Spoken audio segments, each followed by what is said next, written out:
This week, we're back in action, and so is Clone Force 99.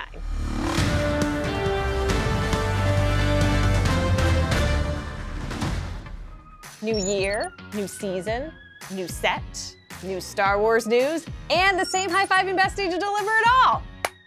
Let's get to it. My fellow High Republic fans, just in case you missed it, last week George Mann's audio drama The Battle of Jedha was released, giving listeners a new tale within Phase 2 of the High Republic. Check it out now wherever you get your audiobooks. Speaking of missing, we have been missing our batch of friends from Clone Force 99 and all their adventures. We're so excited to finally dive into Season 2 of The Bad Batch. Haven't seen the first 3 episodes yet? Jump your way to the timestamp below. In 3, 2, 1. First up, spoils of war. Bam! We start right in the thick of the action as the crew is making a pretty quick getaway for obvious reasons. Back at Sid's, we meet someone new, Fee Genoa, a brazen pirate who right off the bat is putting the clones to work, and we're off to Castle Sereno to snag a cargo box or 2 from the late Count Dooku's war chest. We all have a bad feeling about this, right? One thing leads to another and we find ourselves crashing into ruins of war. Crashing? Yep. But all is well thanks to the re-entry thrusters, and a somewhat safe landing is achieved. The Empire is now searching the planet for the batch, and luckily, a little help from a new friend gets them to safety. But this stunt lands them on the radar of certain Imperials, so not good. Okay. Crosshair fans, the solitary clone reunites us with Crosshair, now medically cleared for active duty and sent off on a mission to Desix. Teamed up with Commander Cody, the mission is completed with Crosshair confirming his standing within the Empire and Cody questioning his.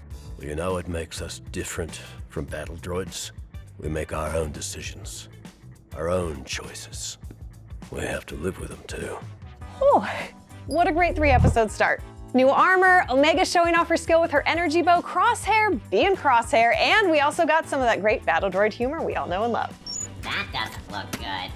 Yeah, for them. Come back next week to discuss episode 4, Faster, as in, I wish the next episode would come faster. Our friends Brad Rau and Jennifer Corbett are back and ready to chat Bad Batch. Thanks for stopping by. Clone Force 99 is faced with some tough decisions on this mission to Castle Sereno. Can you talk about the risk with this job and also why Dooku's Palace is such a great location for them to visit?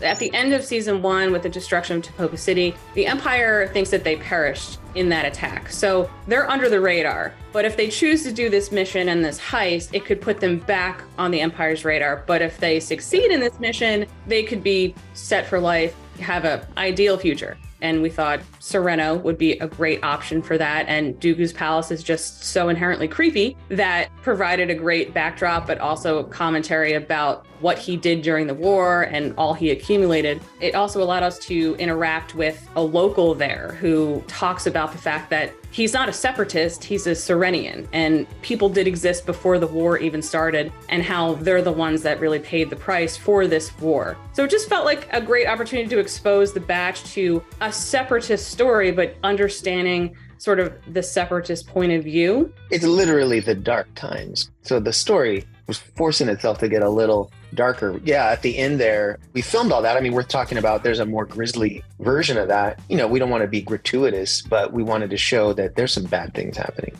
I knew I had a bad feeling leading into that mission.